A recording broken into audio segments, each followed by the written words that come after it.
शांत प्रकाश जाटव जी, ठीक है, आता हूँ दिनेश शर्मा जी, दोबारा आता हूँ। शांत प्रकाश जाटव जी, देखिए किसान वाकई परेशान होता है तभी सड़कों पर उतरता है, क्योंकि किसान के पास तो बहुत सारे काम है और वो खुद कह रहे हैं कि देखिए नोएडा, ग्रेटर नोएडा में सब तरफ जो है बीजेपी जीती है और वहां पर महेश शर्मा जी आपके बड़े नेता हैं, और उसके बाद भी किसानों को जो है दिल्ली जाना पड़ रहा है, कोई उनकी सुनवाई नहीं हो रही है, ये हाल है।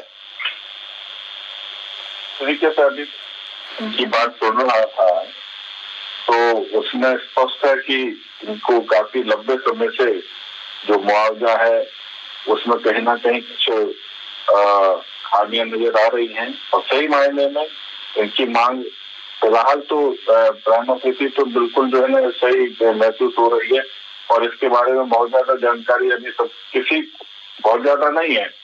तो इस वजह से मैं तो ये कहूंगा कि जिस तरीके से आज सरकार ने 1 सप्ताह का समय मांगा है, उसे 1 सप्ताह के बीच में चर्चा करके स्थितियां स्पष्ट हो जाएंगी कि क्या कारण है, क्यों देरी हुई और क्या कहीं वाकई लापरवाही का मामला है। और सही मायने में आपने जैसे प्रश्न किया कि उत्तर प्रदेश का मैटर है तो उत्तर प्रदेश जाना चाहिए, अगर ठीक है केंद्र भी अपना है, केंद्र भी जा रहे हैं तो उसमें कोई गुरेज नहीं है और सही मायने में अपनी बात को मनवाने के लिए इकट्ठा होना भी कोई अपराध नहीं है। मगर किसान के नाम पर जिस तरीके से काफी लंबे समय से जो है सरकार को बंधक बनाने के प्रयास होते हैं, उस कारण से जो जेन्युइन मांग वाले जो किसान हैं वो भी कहीं ना कहीं शक के दायरे में आते हैं। इस वजह से थोड़ा सा सावधानी बरतने की भी आवश्यकता है कि कहीं इनका भी तो कहीं दुरुपयोग नहीं हो रहा है। जैसा इन्होंने कहा कि हम राजनीति नहीं करते, मगर हमने देखा कि पहले के 2 बड़े जो आंदोलन हुए वो दोनों के ही मुखियाओं ने कहा कि हम राजनीति कर रहे थे। अच्छा है, ये जेन्युइन मांग है और ये जेन्युइन मांग मैं समझता हूँ कि सरकार को जल्द से जल्द इसकी पूरी कर देती है। लेकिन शांत प्रकाश जाटव जी, राकेश टिकैत जी ने कहा है कि हम इन किसानों के साथ हैं और सारे किसान जो शंभू बॉर्डर पे हैं वो भी दिल्ली आएंगे और बड़ा आंदोलन 6 दिसंबर शुरू करेंगे। तो राकेश टिकैत जी ने तो साफ कहा कि पहले भी इनके जो योगेंद्र यादव जी उन्होंने भी कहा कि हम तो समाजवादी पार्टी के लिए पिच बिछा रहे थे। और राकेश टिकैत और योगेंद्र यादव जिस तरीके से अपने ही आंदोलन को वो पिच बिछा रहे थे, या हरियाणा के भी चुनाव हुआ अभी उसमें भी वहाँ के जो किसान नेता उन्होंने कहा कि हमने कांग्रेस के लिए पिच बिछाई थी। तो अगर इस प्रकार की बात है तो फिर मैं नहीं समझता कि किसी की सहानुभूति होगी। मगर जिस तरीके से अभी इनके जो अभी किसान नेता जो है उन्होंने बात कही है तो फिलहाल तो देखो सहानुभूति है, मगर अगर इन लोगों के आने से ये लोग भी आते हैं तो कहीं ना कहीं जो है फिर वही राजनीतिक दाव पेच वाला मुद्दा मैं नहीं समझता कि किसान आंदोलन के साथ में कोई सहानुभूति रहेगी। ठीक है, मुन्ना खान जी आवाज आ रही है आपको? ठीक है, पीयूष पंत साहब हमारे साथ जुड़े हुए हैं। पीयूष पंत जी, लगातार जो अमीर जो है और फायदे के लिए करता है और अंधाधुंध जो विकास सके। मैं ये कह रहा हूं कि बीजेपी कहीं 100% में 32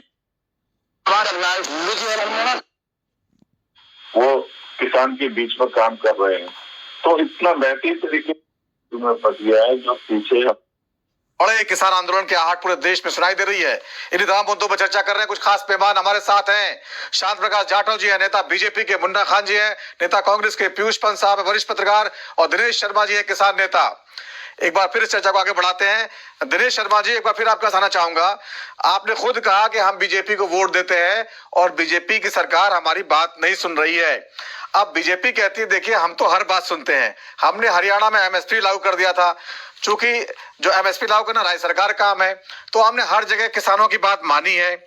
अगर किसानों की बात नहीं मानी होती तो हमें इतना वोट कैसे मिलता? हम लोकसभा चुनाव जीते, हम हरियाणा का चुनाव जीते, अभी महाराष्ट्र का चुनाव जीते। जब हर जगह हम जीत रहे हैं तो किसान कहां नाराज है हमसे? इस सवाल का क्या जवाब दिया जाए? दिनेश शर्मा जी, आवाज आ रही है आपको? चलिए, दिनेश शर्मा जी की आवाज इस समय नहीं आ रही है। शांत प्रकाश जाटव जी, देखिए आप लोग चुनाव जरूर जीत जाते हैं, लेकिन किसान का कहना है कि हमारी मांगे कहीं मानी नहीं जाती। हमें जो है बरगला दिया था, स्वामीनाथन आयोग की इस सिफारिश की बार बार बात की जाती है, वो लागू नहीं की गई। पूरे देश में एमएसपी लागू करने की मांग की गई, वो लागू नहीं अभी तक हुई। तो एक बार फिर बड़े किसान आंदोलन की आहट हो रही है 6 दिसंबर को, फिर दिक्कत आएगी आप लोगों को। देखिए, जिस तरीके से मैं देख रहा हूँ, तमाम जो है कम्युनिस्ट झंडे हाथ में ले लेकर के, दरात और लाल झंडा लेकर के जो आंदोलनकारी वहां तक मौजूद है, तो मुझे दिखाई दे रहा है कि ये आंदोलन फिर उसी चक्रव्यूह में फंस गया है जो पीछे हमने पिछले 3-4 साल से देख रहे हैं। ये किसान आंदोलनकारी नहीं है, बल्कि ये आंदोलन जीवी है, और ये जो है मामले को मनवाने के लिए नहीं, बल्कि बिगाड़ने के लिए आंदोलन कर रहा है। क्योंकि जिस तरीके से जो इनकी मांग है वो लखनऊ से पूरी होनी है, मगर इन्होंने कूच करा है दिल्ली की तरफ को, यानी सीधा इनका 1 पॉइंट एजेंडा है, काम करने नहीं देंगे और काम जो है उसमें बाधा पहुंचाएंगे, दिल्ली को बंधक बनाने का फिर दोबारा प्रयास करेंगे।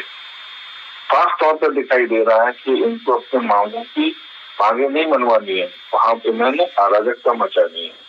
क्योंकि जिस तरीके से सरकार किसानों के लिए लगातार अनवरत जो है इनको सहयोग कर रही है, मैंने सुबह भी बताया, एमएसपी की 28 फसलें जो है वो पूरी तरीके से जो तिलहन है, दलहन है, उस पर सरकार ने 100% एमएसपी देकर के और सारी 100% खरीदी कर रही है। कहीं पर भी सरकार जो है पीछे नहीं है। किसान निधि का लाभ जो है देश के 13 करोड़ किसानों को मिल रहा है। सीधा जो है उनको उस चीज का लाभ जो मिल रहा है जो छोटी जोत के किसान हैं। तो ऐसे में जो सरकार है किस तरीके से कहां पर खेती और किस फसल की खेती करनी है, उसके लिए भी साइंटिस्ट जो है वो किसान के बीच में काम कर रहे हैं।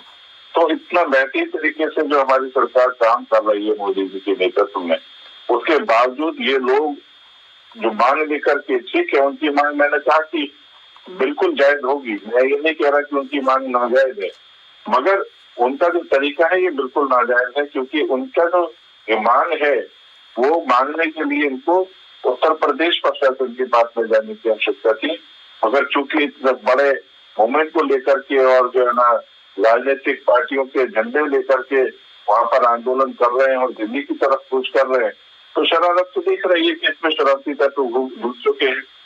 तो अब जाहिर सी बात है, जब इस प्रकार का आंदोलन काम करेगा, लाखों बच्चे अपने ऑफिस जा रहे हैं, फोकट में गाड़ियां, ट्रैफिक सारा जाम हुआ पड़ा है, आखिर इससे क्या लाभ होने वाला है?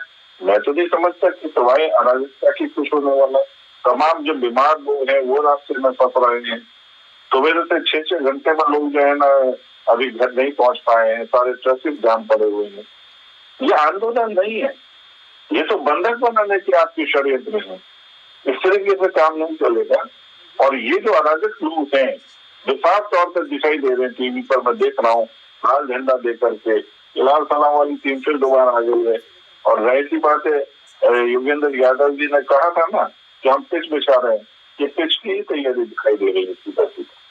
ठीक है दिनेश शर्मा जी, देखिए बहुत गंभीर आरोप लग रहे हैं किसानों के ऊपर भी। सारे लोग हैं, हमें सहानुभूति, यहाँ पर ऐसे मक्कार अधिकारियों को यहाँ पर चुन दिया जाता है कि धन्यवाद के पात्र हैं। धन्यवाद। शांत प्रकाश जाटव जी, देखिए किसानों को जो समस्याएं हैं वो सरकार से कम जो प्रशासन है नोएडा का उससे ज्यादा है। और नोएडा का जो प्रशासन है वहां बहुत बड़े बड़े भ्रष्ट अधिकारी हैं जो करोड़ों रुपए की रिश्वत लेते हैं, बहुत अमीर रहे। और नोएडा का बहुत बड़ा जो है जो रेवेन्यू है वो यूपी गवर्नमेंट को जाता है। और वहां पर कहीं ना कहीं एक नेक्सस बना हुआ है जो किसानों की बात नहीं सुनता है। तो मोदी जी को चाहिए, जो भी मंत्री यहाँ पे कृषि मंत्री, उनको चाहिए कि किसानों से बातचीत तो कम से कम करें। मैं समझता हूँ कि जो 7 दिन का जो समय तय किया गया है इसमें सब चीजें क्लियर होंगी। और किसान नेता जो भूमि अधिग्रहण के मामले को लेकर के वहाँ मौजूद है, उनकी मांगों को हर हालत में जो है अमलीजामा पहनाया जाएगा। वैसे इन्होंने खुद कहा कि काफी किसानों को मुआवजा मिल चुका है, मगर जिनको नहीं मिला उनको हर हालत में मिलेगा, वो मिलना चाहिए भी, उसमें हम उनके साथ भी हैं और हमें सहानुभूति भी है। मैं नहीं समझता कि केंद्र सरकार और केंद्रीय कृषि मंत्री जो है इसमें सचेत करके उत्तर प्रदेश को उन्होंने आज सूरत में जो है इंटीग्रेट किया होगा और जल्द ही मैं समझता हूँ 1-2 दिन के अंदर भी इसके ऊपर अच्छा रहना हम लोगों को दिखाई देगा। ठीक है मुन्ना खान जी, ये आंदोलन जो शुरू हुआ है, सरकार जो है इसको पार्टी करती है जन और आपने भी इस बीच में टोक दिया कि जो है जो 42 लाख सुप्रीम कोर्ट सुनता आपकी। बिल्कुल बिल्कुल, मैं एक बात कह दे रहा हूँ आपको, गालिब का एक छोटा सा शेर सुनाता हूँ कि लश्कर भी तुम्हारा, सरदार भी तुम्हारा, लश्कर भी तुम्हारा, सरदार भी तुम्हारा, तुम झूठ को सच लिख दो, अखबार भी तुम्हारा। ये सरकार जाएगी अग्रवाल साहब, लेकिन लठ के माध्यम से जाएगी। आज किसानों का गुस्सा है, कल जवानों का होगा, परसों महिलाओं की होगी, उसके बाद देश के व्यापारियों का होगा। फिर देखना आप ये छुपते कहाँ है। जाएगी, थोड़ा समय लगे। ठीक है, जवाब दीजिए शाम प्रकाश, जल्दी जवाब दे दीजिए इस पे। और आपने भी इसमें बीच में टोक दिया कि जो है जो 42 लाख वोट अगर कुछ उसमें गड़बड़ हुई है तो कोर्ट क्यों नहीं ले जाना चाहिए। कोर्ट जाएंगे तो जाहिर सी बात है वो स्पष्ट हो जाएगा, इनको भी पता लग जाएगा कि इनका आरोप पहले की तरह फिर से झूठ है या सच है। वैसे मैं इनको ध्यान करा दूं, 1971 में जब इंदिरा जी चुनाव जीती थी तो राजनारायण जी ने उनका जो चुनाव है उसको चैलेंज कर दिया, क्योंकि राजनारायण जी अपने हार से संतुष्ट नहीं थे। 2 साल के बाद में कोर्ट ने फैसला किया कि इंदिरा जी 20,000 वोट से वो चुनाव हार गई हैं और राजनारायण जो है वो जीते। तो जाहिर सी बात है कि कांग्रेस मतदान का दुरुपयोग करने का जो इसका एक पुराना इतिहास है और उसमें इंदिरा जी किस तरीके से 20,000 वोट का बेईमानी करके वो सरकार, वो प्रधानमंत्री बनी, सांसद बनी और उसके बाद में उसी के कारण से देश की हालत हुई कि 77 में इनको इमरजेंसी भी लगानी पड़ी, 75 में इमरजेंसी लगानी पड़ी और देश ने उस काले अध्याय को देखा। तो मुन्ना खान जी बहुत अच्छी तरीके से एहतराम से ध्यान में रखना, इंदिरा जी ने 20,000 पेपर बैलेट जो थे उसमें बेईमानी करी थी और वो प्रधानमंत्री बनी थी। तो सही मायने में आप लोग जो है किस तरीके से मशीनरी का दुरुपयोग करते हैं इसके उदाहरण देने के लिए, या तो आप याद नहीं रखते, मैं समझता हूँ उनको याद रखना चाहिए। आज बहुत बढ़िया पैटर्न पर काम चल रहा है देश के अंदर, आप सब लोग ये अच्छी तरह देख रहे हैं, जनता हमारे पैटर्न को स्वीकार कर रही है और हर जगह बहुत अच्छी जीत दे रही है। हम इसी तरीके से अनुरूप जनता की सेवा करते रहेंगे और ये लोग बेचैन रहेंगे, छटपटाते रहेंगे। ठीक है दिनेश शर्मा जी, एक बार फिर किसान आंदोलन की बात लौटते हैं। ये जो हरियाणा में